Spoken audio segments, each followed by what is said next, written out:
Namaskar. A warm welcome to World News, an Indian perspective on All India Radio. This is Abhineet Shukla and with me is Manoj Singh Rana, bringing glimpses of the major developments of the day from across the globe.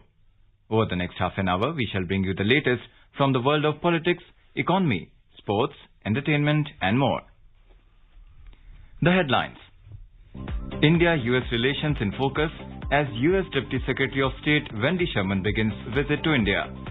US President Joe Biden speaks to Chinese President Xi Jinping, says they will abide by the Taiwan agreement. International credit ratings agency Moody's upgrades India's sovereign outlook to stable from negative. Bangladesh honors 1971 Liberation War veterans of Indian Navy.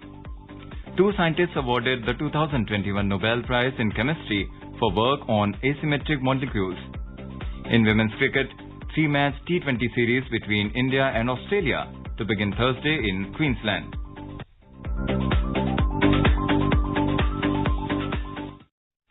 As the nationwide free COVID-19 vaccination campaign at government facilities for those above 18 years is underway, we advise our young listeners to get vaccinated and also help others get vaccinated. We also advise our listeners not to lower their guard as COVID-19 remains a threat to our health. Please stay at home unless it is essential to go out and continue to follow these 3 simple steps. Wear a face mask, maintain 2 gaz ki duri for social distancing, focus on hand and face hygiene. For any COVID-related information and guidance, contact national helpline numbers 011-2397-8046 and 1075. And now the news in detail. India's Foreign Secretary Harshvardhan Shringla held consultations with US Deputy Secretary of State Wendy Sherman in New Delhi on Wednesday on taking forward the strategic partnership for the global good. They took stock of the bilateral issues ranging from COVID, security and defense, economic, climate and clean energy and people-to-people linkages. They discussed issues of regional interest, especially the evolving situation in Afghanistan, as well as developments at the UN. They reiterated commitment for a free, open and inclusive Indo-Pacific region, including through continued cooperation under the Quad. Ms. Sherman called on External Affairs Minister Dr. S. Jaishankar this evening. Dr. Jaishankar said in a tweet that they had a good conversation on India-US relationship, its significance and its growth. The US Deputy Secretary of State is on a 3-day visit to India to review the India-US bilateral agenda and outcomes of Prime Minister Narendra Modi's recent visit to the US. Foreign Secretary Harshvardhan Shringla said there is organic growth and momentum in India-US bilateral relations given the deep stakes and with investments by a multitude of stakeholders on both sides. Speaking at the India Idea Summit 2021, Mr. Shringla said the India-US relationship has a positive impact in ensuring a free, open and inclusive Indo-Pacific region and a peaceful and prosperous world. He said given the fast-paced developments in South Asia, especially in Afghanistan, India and the US will remain closely engaged both on the future of Afghanistan and on how peace and stability can be maintained in South Asia and beyond. He said India and the US seek to maintain healthy rates of growth in the post-pandemic period. US President Joe Biden on Tuesday said that President Xi Jinping of China and he will abide by the Taiwan agreement. Speaking to reporters outside the White House on Tuesday, Mr. Biden told reporters at the White House that the 2 leaders agreed to abide by the Taiwan agreement. A report. The Taiwan Agreement refers to the Taiwan Relations Act passed by the U.S. Congress in 1979. The act forms the basis for U.S. relations with China and Taiwan. The law allows for Taiwan to be treated as a foreign country without being officially recognized. However, Sino-U.S. ties took a hit when former U.S. President Donald Trump enacted a law further cementing U.S.-Taiwan ties. The Taiwan Assurance Act of 2020 was a reaffirmation of the broad U.S. support for Taiwan. The act deepened U.S.-Taiwan ties on the basis of the 1979 Taiwan Relations Act. Reacting sharply to the legislation, China had said it was resolutely opposed to the act. The act also stresses that it is the policy of the U.S. to advocate for Taiwan's meaningful participation in multilateral organizations. The development comes after China sent 56 fighter planes towards Taiwan on Monday, its largest ever show of force in a single day. Responding to recent sorties by Chinese fighter jets, the U.S. State Department spokesperson Ned Price said that the U.S. is very concerned by China's provocative military activity near Taiwan, which is destabilizing and undermines regional peace and stability. The U.S. urged China to cease its coercion against Taiwan. China's Ministry of Foreign Affairs responded on Monday, saying that the U.S. selling weapons to Taiwan, as well as U.S. ships navigating the Taiwan Strait, were provocative actions that harmed U.S.-China relations. The recent spat hints at the tense undercurrents in relations between the U.S. and China over China's increasing assertiveness in its neighborhood, including the East and South China Sea. This is Gaura Dhawanlal for World News, AIR. A group of countries, including the USA, Australia, Canada, Germany, New Zealand and the United Kingdom, amongst others, welcomed the Iraqi Independent High Electoral Commission's IHEC preparations for the October the 10th election. In a statement, the country said that the early election is an opportunity for Iraqi voters to democratically determine their future. Iraq is heading to parliamentary polls on the 10th of October. The election is being held early in response to protests across the West Asian nation over corruption and general dissatisfaction. In May 2020, the UN Security Council enhanced the UN Assistance Mission for Iraq's UNAMI electoral assistance mandate. The statement added that they support the Iraqi government's efforts to ensure a safe, free, fair and inclusive electoral environment for all Iraqis, including women and the youth. International credit rating agency Moody's has upgraded the outlook on India's sovereign rating to stable from negative. Upgrading the outlook, Moody cited broadening of the economic recovery and receding financial sector risks. The agency noticed the rising vaccinations which have reduced the risks to growth from subsequent coronavirus infections. Though the rating agency retained India's rating at Baa3, reflecting the lowest investment grade rating, it said that the decision to change the outlook to stable comes as solvency in the financial system has strengthened.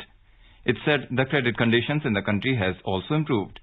In a revision after nearly 2 years, the rating agency said it expects the real GDP to surpass pre-pandemic levels of 2019-20 this year as the ongoing economic recovery is picking up. It expects 9.3% GDP growth in the current fiscal, followed by 7.9% growth in the next fiscal. Moody said that an economic recovery is underway with activity picking up and broadening across sectors, and that looking ahead, it expects India's real GDP growth to average around 6% over the medium term.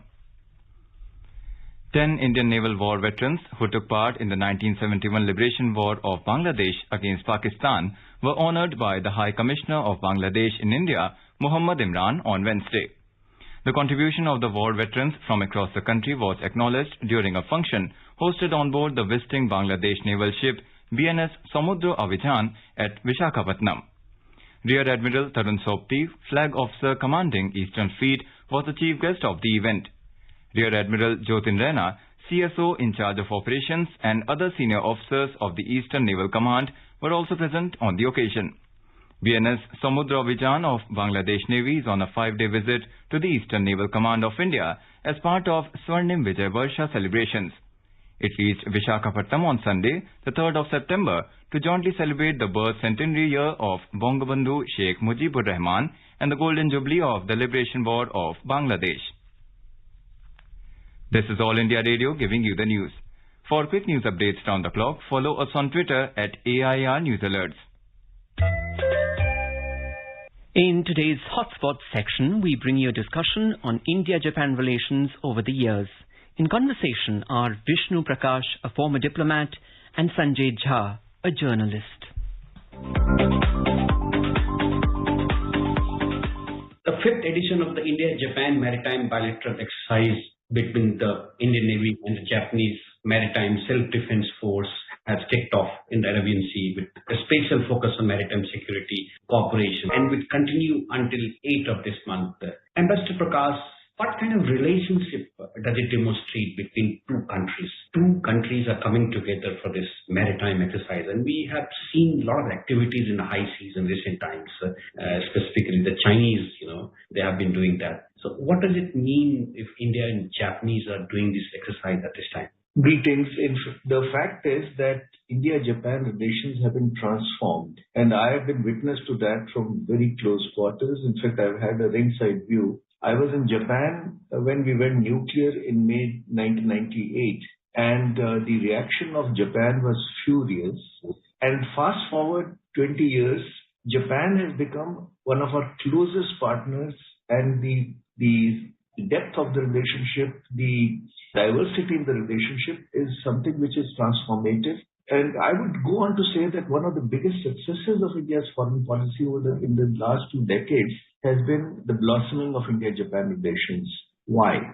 And that is where one comes to the exercises also. But to contextualize it, there is a huge convergence of interest between India and Japan, especially political, especially geostrategic. And we all remember how in 2007, when Prime Minister Shinzo Abe had come, he had spoken of the confluence of the two seas.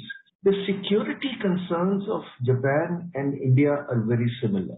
And both stems from the aggression of China, which has been constantly probing Japanese defenses as they have been engaging or they engaged in massive misadventure in eastern Ladakh.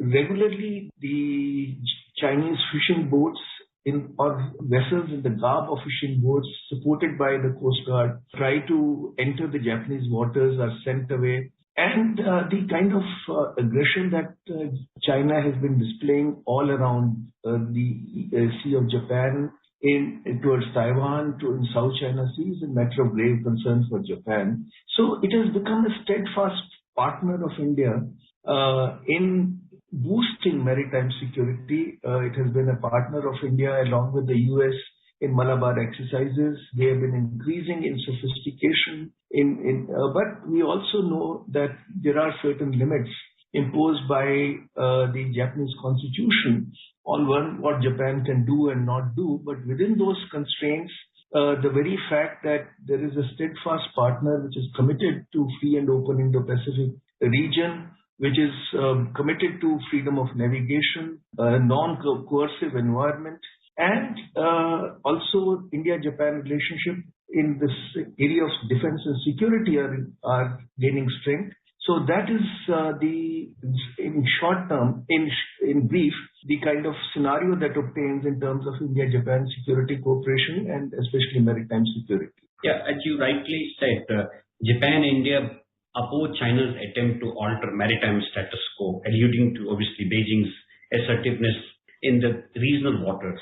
They keep doing this, sending their boats. We saw how Chinese have been sending their fighter planes to Taiwan, and they're doing the similar kind of things in the high sea. So in that backdrop, in the last month when Indian Prime Minister had gone to the US, Japanese Prime Minister was also there, and they had a meeting in Washington, and both countries reaffirmed commitment for free, open Indo-Pacific, ahead of their Quad meeting. How this bilateral security and defense cooperation is important for the Asia as a strategic, analysts call it like if Japan and India come together, only these two countries can, checkmate the Chinese.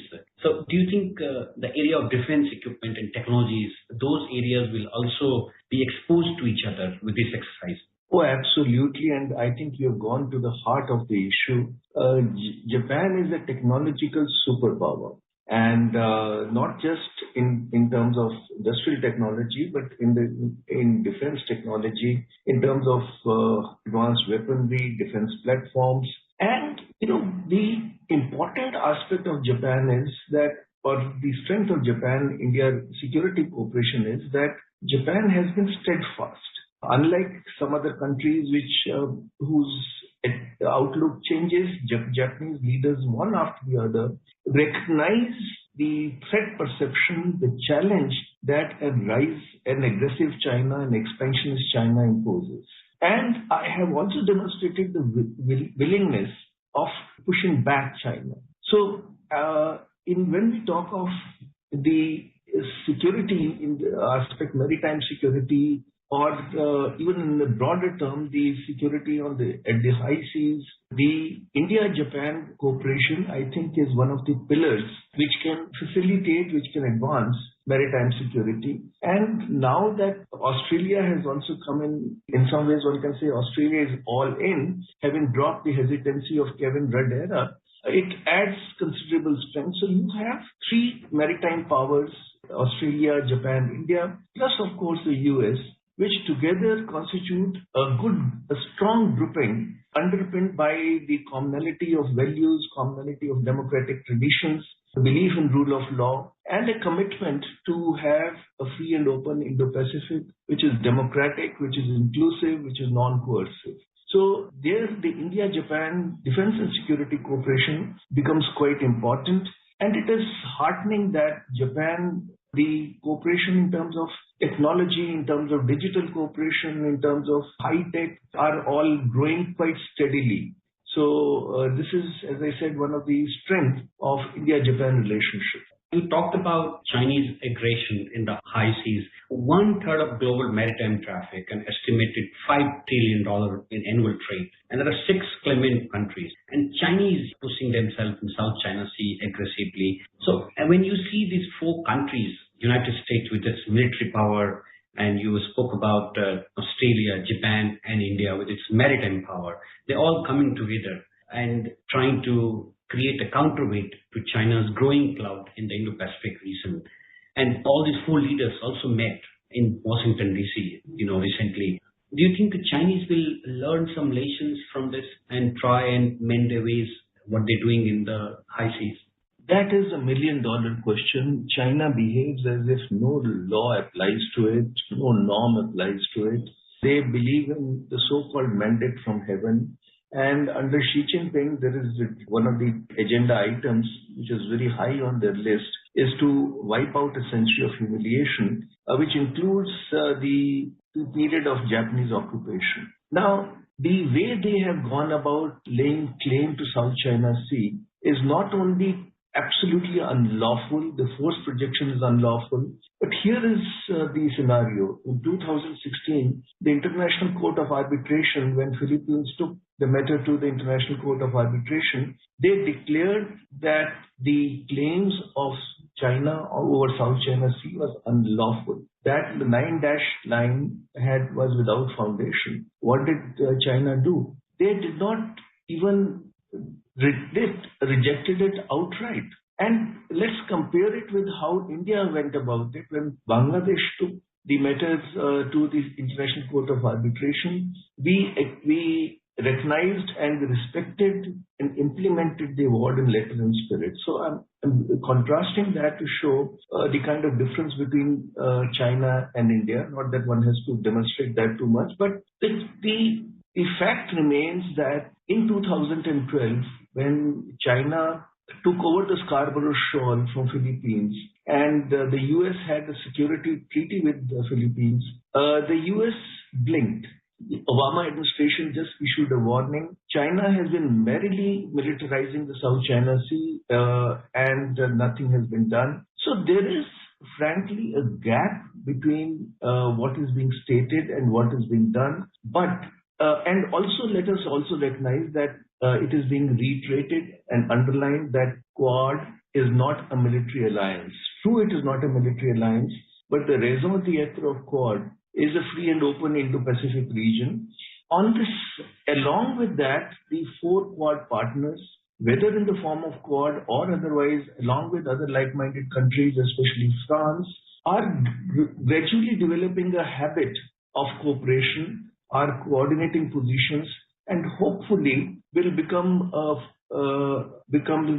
have the capabilities and political will to push back China. So it will be very helpful for world peace, for the regional peace, if China was to draw the right lessons.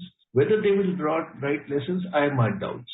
Now coming back to the bilateral relations between India and Japan, we have seen a great amount of rapport between two leadership when, Prime Minister Moody and obviously former Prime Minister of Japan, they were really very close to each other. And that helped us to develop our economic and other kinds of alliance between two countries. We have seen that the economic ties and infrastructure development, which are going to be the top drawer items on the agendas. And India and Japan in the coming days would like to focus on that area. One thing I would like to understand from your expertise that, Japan has pumped in around $34 billion of investment into Indian economy over the course of 2 decades. But why Japan is still India's 12th largest trading partner? Why we are not having more trade with each other? That is frankly a challenge. It's a challenge which is recognized by both sides. And it is rather paradoxical that Japan's JICA and Kedanren year after year after year have recognized India as one of the 3 most attractive destinations for investment. Now, FDI inflows from Japan have increased considerably, and the quality of FDI is something which is both greenfield and brownfield, which is quite encouraging. And of late, the FDI has started coming into technology sector, which is the need of the hour.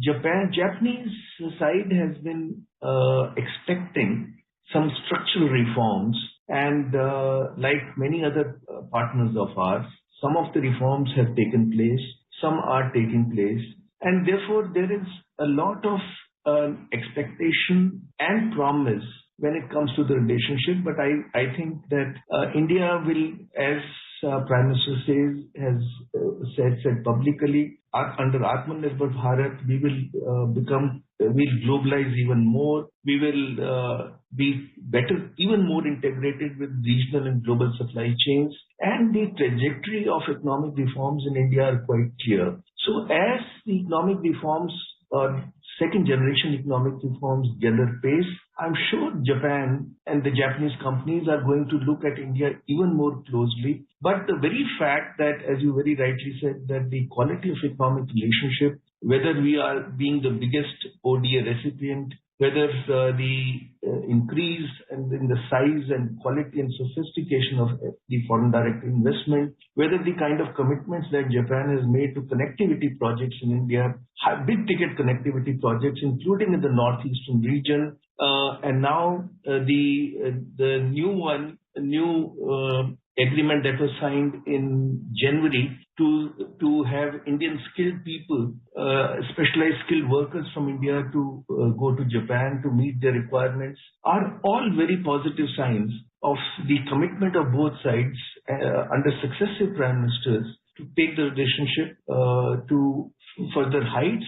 And frankly, we are limited by our imagination. There is a talk about India, Japan, Australia supply chains resilience initiative, what they call SCRI. And Japan is very keen to bring in ASEAN as a partner to the SCRI, so that almost roughly around 1,500 Japanese companies which are exporting from India. So they can get a much bigger market share, and that will also increase our own export to these countries, roughly around 26%, to the ASEAN market. Do you think in the next sort of summit between two nations, there could be a focus about, this particular aspect? Well, supply chain resilience and India getting more integrated in the regional supply chains are two planks of the Indian economic policy to expand India's manufacturing base. That is a given. We already have a free trade agreement between India and the ASEAN region,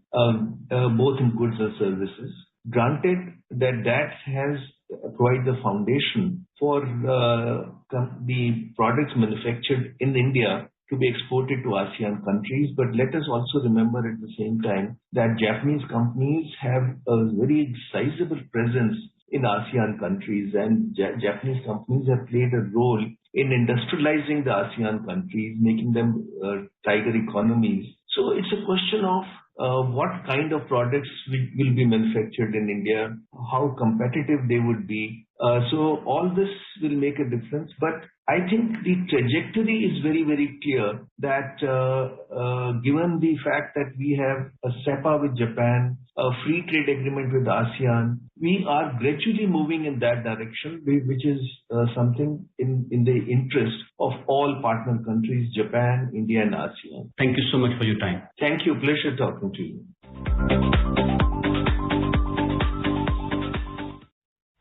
Benjamin List and David Macmillan were awarded the Nobel Prize in Chemistry 2021. The Nobel Prize website in a statement said that the award was for their development of a new and ingenious tool for molecule building, organocatalysis.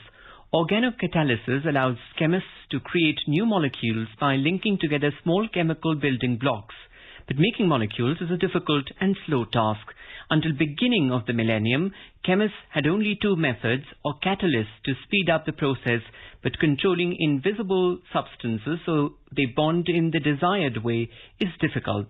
Their research could potentially make the process cheaper, faster, and more environment friendly. Its uses include research into new pharmaceuticals, and it has also helped make chemistry greener. Moving on to sports, in women's cricket, India and Australia are all set to lock horns in the first game of the three-match T20 series on Thursday at the Carrara Oval in Queensland. The match will start at 2:10 p.m. Indian Standard Time.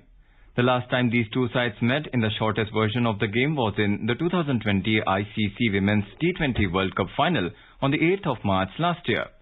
The Indian women's cricket team has had a great tour of Australia so far. Even though they lost the ODI series, India staged a great fight back in the third and final ODI as they successfully chased down a stiff total of 265 to snap host's 26-match unbeaten streak. In IPL cricket, chasing a victory target of 142, Royal Challengers Bangalore were 104 for 4 in 16 overs against Sunrisers Hyderabad at Zayed Cricket Stadium, Abu Dhabi when reports last came in. Put into bat first, Sunrisers Hyderabad scored 141 runs for the loss of 7 wickets in the stipulated 20 overs.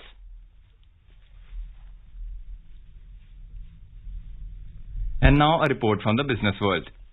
The BSE Sensex plunged 555 points or 0.93% to finish at 59,190. The NSE Nifty declined 176 points or 0.99% to end at 17,646. Among global markets, Asian shares dropped, reversing early gains amid sky-high oil prices. South Korea's Kospi tumbled 1.9%, Japan's Nikkei 225 index plunged 1.1%, and Hong Kong's Hang Seng fell 0.5%. On the other side, Singapore's Straits Times managed to add 0.5%, while trade did not take place in China's Shanghai Composite Index. European markets were also down in intraday trade. Oil slipped around 1% but still remained at multi-year high level to trade around $82 a barrel, supported by OPEC Plus' refusal to ramp up production more rapidly against a backdrop of concern about tight energy supply globally. In intraday trade, Brent crude was trading around $81.80 per barrel. Back home, gold prices gained 140 rupees at multi-commodity exchange for December contracts, even as the price of the yellow metal fell in international markets.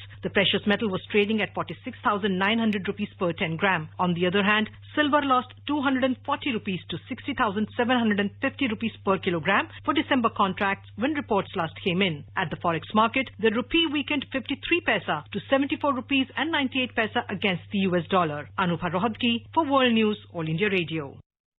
A quick look at the headlines once again. India-US relations in focus as US Deputy Secretary of State Wendy Sherman begins visit to India. US President Joe Biden speaks to Chinese President Xi Jinping, says they will abide by the Taiwan Agreement. International credit ratings agency Moody's upgrades India's sovereign outlook to stable from negative. Bangladesh honors 1971 Liberation War veterans of Indian Navy.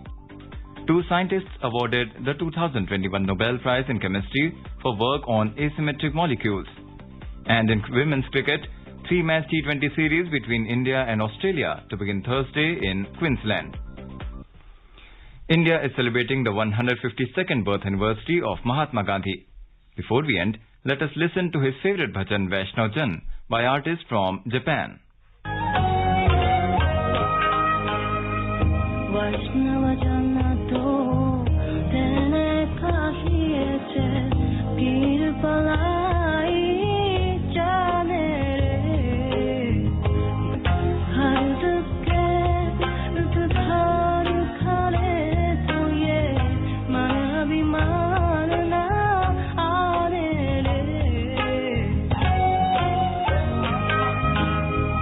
Sakararo kaman safune wande